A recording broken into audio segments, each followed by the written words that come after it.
Hello eco-fashionistas, how are you? Welcome to Fashion Transformation with Eva. I'm Eva and you're here because you want to reinvent your clothes and create the sustainable wardrobe you have always wanted. Today we're talking networking and style, but before we start, if you're new to this channel, be sure to subscribe, hit the notifications bell button at the bottom of this video, like the video if you do like it. Let's do it. Today's episode is a little bit different. I tend to do a lot of upcycling on this channel and also talking about style. Today is a bit more specific.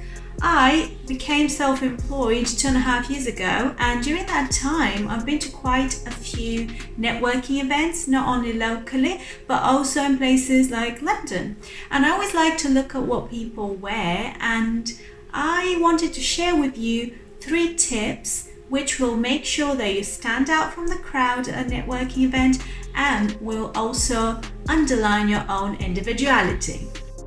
The first tip is always wear something that is memorable. What I mean by this is not that you have to be dressed with colors of the rainbow, unless that's your thing, of course, but wear something that is so unique that someone would want to come to talk to you about it. Perhaps it could be a good icebreaker or something that is so memorable that people will only remember you. To give you an example, a couple of years ago I went to a networking event and I saw this lady that had this really bright red beret. So I went to talk to her because honestly I don't remember what anyone else was wearing at that event or what anyone else was doing, but I remember her because she had something that was really memorable to start with, and that was a really bold statement in the form of a red beret. And I keep in touch with her and she's amazing, and I think you don't have to wear a really flamboyant color if it's not your thing. For example, I wear my brooch, which is quite a small thing, and it's, as you can see, really pale pink, but it has started a lot of conversations, and because I wear it so much, sometimes I forgot that I even have it on, but people still talk about it because it's something that is very minimalist, but it is not mass produced because I bought it from a local studio. It's a little ceramic piece, and it means that I have supported a local crafter, but it also makes me feel super special because not many people will have the same.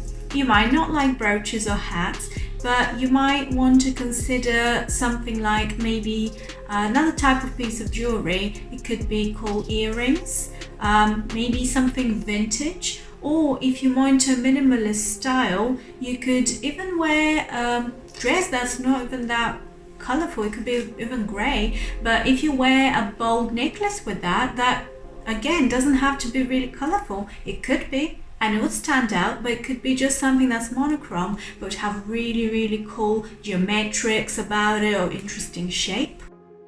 Tip number 2 is wear something that relates to what you do, and that could be literally taken or it could be not so literally taken. For example, let's say literally I do fashion design, so I always try to wear something that has something to do with that. For example, I'd wear something that I've made, or something that I have upcycled, or an accessory that I have created somehow. Or again, I would wear something that I have bought from someone locally, something that's not mass produced and that's unique, but also makes a fashion statement because I do fashion design. If you are someone who wants to provide top quality service, perhaps wear something that's limited edition. It doesn't have to be very expensive, but of course it'll be more expensive than if you just went and bought something off the rack. It could be a watch, it could be a ring, it could be again a piece of jewelry, or even a scarf. I mean, you could get designer scarves from places that even if it's secondhand, no one will know that you're wearing secondhand if you did, and it doesn't have to look cheap at all. In fact, I can guarantee you that in some shops, secondhand shops, you'll be able to find way better clothes than if you went to your local high street and bought something brand new.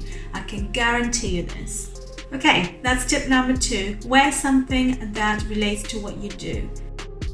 Tip number 3, wear your values. When I was about 10, I had a teacher, my maths teacher, she used to say, there's no such thing as first impression, there is such thing as constant impression.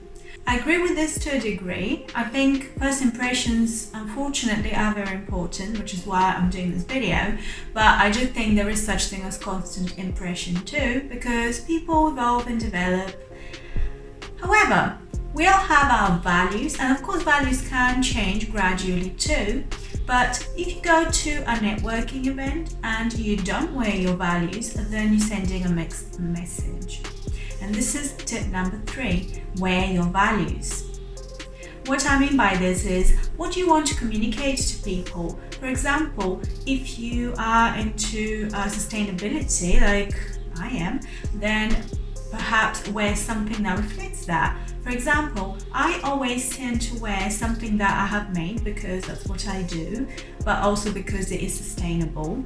Or I wear things that I know are locally sourced or recycled. Like I've got this really cool wrist, which is made from plastic from the sea, and it was given to me by a friend, and I do wear this one as well.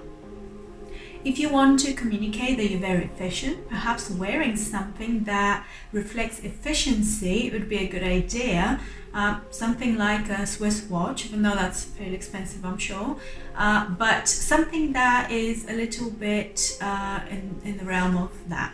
If you are someone who always cares about the people that work for you and cares for workers' rights, then wear something from organic cotton, because people that produce organic cotton are better treated.